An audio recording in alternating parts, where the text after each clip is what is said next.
ক্রাইমে কারা এক নম্বরে আছে জানেন? অপরাধের দিক থেকে ক্রাইমে নাম্বার 1 কে? ইউপি, উত্তরপ্রদেশ। কে আছে সেখানকার মুখ্যমন্ত্রী? বিজেপির মুখ্যমন্ত্রী যোগী আদিত্যনাথ। উত্তরপ্রদেশের মুখ্যমন্ত্রী।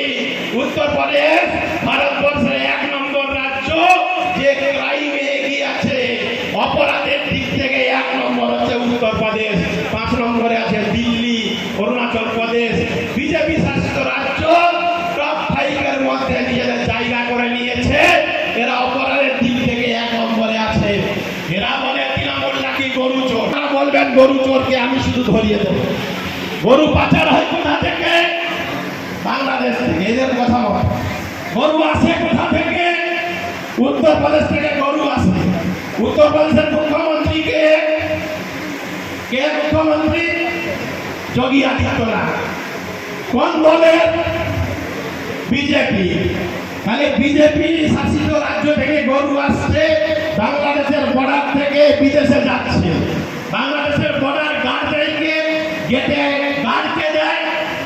আমাদের রাজ্য পুলিশের খাকিওয়ালা পুলিশ গার্ড দেয় না, চোখওয়ালা BSF border security force guard দেয়, দারোয়ানগিরি করে বর্ডারে।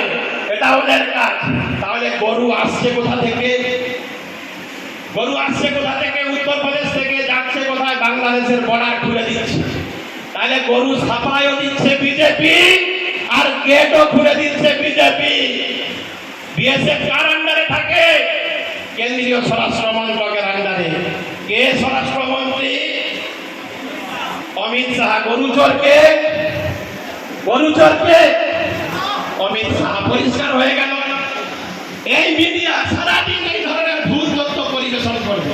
তাই আমাকে আপনাকে দায়িত্ব নিতে হবে। এই সেন্ট্রাল মিডিয়া ভুলে যান ভোট পর্যন্ত। আমাকে আপনাকে আমাদের প্রচার করতে হবে। আমাদের সোশ্যাল মিডিয়াকে আরো অ্যাক্টিভলি কাজ করতে হবে। মানুষের কাছে মামাটি মানুষের সরকারের যে সমস্ত পরিষেবা দিচ্ছে সেটা ভালোভাবে পৌঁছে দিতে হবে। আর বড় পরিবার থাকতে গেলে একটু ঠেলাঠেলি গুতাগুতি হবে তো? হয়, বড় পরিবারে হয় এটা।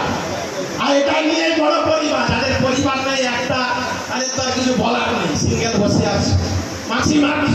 আর যাদের বড় পরিবার, ঠেলাঠেলি গুতাগুতি করে আমাদের থাকা, তার মধ্যে একটা সাকসেস আছে, তার মধ্যে একটা সুখ আছে। তো সেই পরিবার আমাদের বড় পরিবার। আজকে মিলন উৎসব, তৃণমূল কংগ্রেসের মিলন উৎসব। সেই মিলন উৎসবে আপনারা এসছেন, আবির মাখছেন, মিষ্টি খাচ্ছেন, কোলাকুলি করছেন এবং হাসি মুখে ফিরে যাবেন। 2024-এর জন্য, 2026-এর জন্য আমাদের প্রস্তুত নিতে হবে। আগামীতে নন্দকুমার বিধানসভায় জোড়া ভোট ফুটবে, নতুন করে জোড়া ভোট ফুটবে, শক্তিশালী জোড়া ভোট ফুটবে। আপনারা প্রস্তুত থাকবেন। এইটুকু আহ্বান করে উপস্থিত সকল শ্রদ্ধাভাজন ব্যক্তিত্ব আছেন, আমাদের সুকুমারদা আছেন, শিবানীদি রয়েছেন, শ্যামল বাবু আছেন, আমাদের বিধায়ক তাপসীদি সহ চিত্তবাবু আছেন, বিমল বাবু আছেন, সানাউল্লাদা আছেন, সর্বস্তরের নেতৃত্ব জনপ্রতিনিধিরা রয়েছেন, বিশাল ভাই সহ সকলেই আছেন।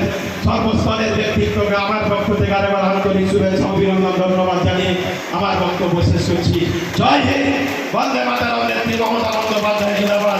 আমার প্রিয় নেতা অভিষেক বন্দ্যোপাধ্যায় জিন্দাবাদ। সর্বভারতীয় তৃণমূল কংগ্রেস জিন্দাবাদ। জয় হিন্দ, জয় বাংলা। সকলে ভালো থাকবেন, সুস্থ থাকবেন। নমস্কার।